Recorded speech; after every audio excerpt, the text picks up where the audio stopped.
যখন এক জালেম বাদশাহ আল্লাহর এক বান্দাকে বিভিন্নভাবে হত্যা করার চেষ্টা করে এবং বারবার ব্যর্থ হয়, তখন সেই কিশোরটি বাদশাকে যা করতে বলেছিল এবং তা দেখে কিভাবে হাজার হাজার মানুষ মহান আল্লাহর উপর ঈমান এনেছিল। প্রাচীন এক প্রতাপশালী বাদশার এক বৃদ্ধ জাদুকর তার উত্তরসূরি হিসাবে এক মেধাবী কিশোরকে জাদু শেখানোর জন্য বেছে নেয়।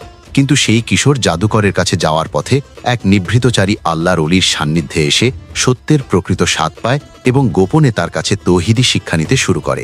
একদিন পথে এক বিশালাকার হিংস্র প্রাণী মানুষের পথ আটকে দাঁড়ালে কিশোরটি আল্লাহর কাছে প্রার্থনা করে বলল, হে আল্লাহ, যদি জাদুকরের বিদ্যার চেয়ে এই নেককার অলির শিক্ষা আপনার কাছে বেশি পছন্দনীয় হয়, তবে এই পশুকে মেরে ফেলুন এবং একটি সাধারণ পাথর ছুঁড়লে প্রাণীটি অলৌকিকভাবে মারা যায়, যা তার হৃদয়ে বিশ্বাসের ভিত আরও মজবুত করে এবং এরপর সে আল্লাহর নামে মানুষের নানাবিধ রোগ ভালো করতে শুরু করে। বাদশার এক অন্ধ ঘনিষ্ঠ পারিষদ সেই কিশোরের দোয়ায় দৃষ্টিশক্তি ফিরে পেয়ে রাজ দরবারে যখন আল্লাহর একত্বের ঘোষণা দেন, তখন ক্ষিপ্ত বাদশাহ তাকে নির্যাতনের মাধ্যমে কিশোরের হদিশ বের করে।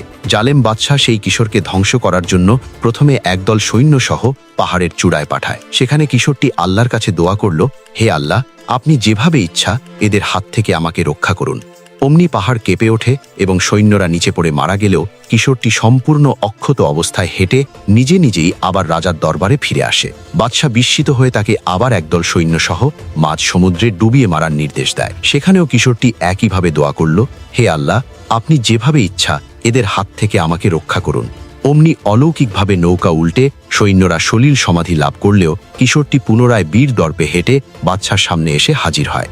অবশেষে কিশোর নিজেই বাদশাকে তার শাহাদাতের অমোঘ পথ বাতলে দিয়ে বলে যে তাকে মারতে হলে সমস্ত মানুষকে এক ময়দানে জড়ো করে তারই তুনির থেকে তীর নিয়ে উচ্চস্বরে বিসমিল্লাহি রব্বিল গুলাম, অর্থাৎ এই বালকের রবের নামে শুরু করছি বলে তীর ছুটতে হবে।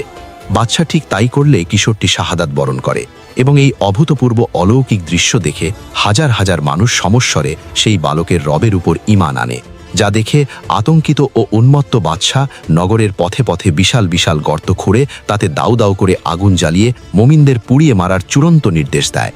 সেই প্রজ্বলিত আগুনের সামনে দাঁড়িয়ে যখন এক মা তার কোলের শিশুসহ কিছুটা দ্বিধায় পড়েন, তখন আল্লাহর অসীম কুদরতে সেই দুগ্ধপোষ্য শিশুটি অলৌকিকভাবে কথা বলে ওঠে এবং মাকে ধৈর্য ধরে সত্যের উপর অবিচল থেকে আগুনের গর্তে ঝাঁপ দিতে উৎসাহিত করে, যা ইতিহাসের পাতায় ঈমানের এক চূড়ান্ত অগ্নি পরীক্ষার সাক্ষী হয়ে আজও অম্লান হয়ে আছে।